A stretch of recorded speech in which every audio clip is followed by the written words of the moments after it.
Hi friends, ഇന്നത്തെ എപ്പിസോഡിൽ നമ്മുടെ ഒനിയിൽ എവിക്റ്റ് ആയിരിക്കുകയാണ്. ലാസ്റ്റ് നമ്മുടെ ബിന്നിയും ലക്ഷ്മി ഇരുന്ന് പൊട്ടിക്കരയുകയാണ്. അപ്പോൾ ബിന്നി ചോദിച്ചു എന്ത് പറ്റി. അപ്പോൾ ബിന്നി ലക്ഷ്മി ഭയങ്കരമായിട്ട് കരയാണ്. അതായത് ഒനിയിൽ എവിക്റ്റ് ആയതുകൊണ്ടുള്ള പുള്ളിക്കാരുടെ വിഷമമാണ്. കാരണം പറയുന്നുണ്ട് ഇങ്ങനെ ഒരു ഇഷ്യൂ വന്നല്ലോ, അതായത് മസ്താനി കയറി പിടിച്ച് അങ്ങനെയൊക്കെ ഒരു ഇഷ്യൂ ഉണ്ടായല്ലോ.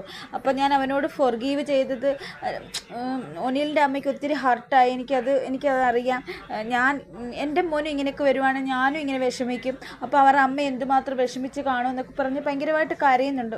എനിക്ക് തോന്നുന്നു റിയലായിട്ടുള്ള ഒരു പെയിനാന്ന് തോന്നുന്നു, ഒരു കരച്ചിലായിട്ടാണ് എനിക്ക് തോന്നിയത്. അപ്പോൾ ബിന്നി പറയുന്നു അതൊന്നും ഓർക്കണ്ട, ഇതൊരു ഗെയിമാണ്, സംഭവിക്കാനുള്ള സംഭവിച്ചു, അതിനെയൊക്കെ ഓർത്ത് ടെൻഷൻ അടിക്കേണ്ട കാര്യമൊന്നുമില്ലെന്ന് നമ്മുടെ ബിന്നി ലക്ഷ്മിയോട് പറഞ്ഞു. എന്നിട്ട് ലക്ഷ്മി പറയുന്നു എനിക്കത് അവൻ എവിക്റ്റായി പോയപ്പോൾ എനിക്ക് വിഷമമുണ്ട്, അവൻ്റെ അമ്മയെ ഓർത്ത് അമ്മ എന്തോ വന്നപ്പോൾ എന്തോ പറഞ്ഞു, അതൊക്കെ ഓർക്കുമ്പോൾ എനിക്ക് വിഷമമുണ്ടെന്നൊക്കെ പറഞ്ഞ് ലക്ഷ്മി നന്നായിട്ട് കരയുന്നുണ്ട്.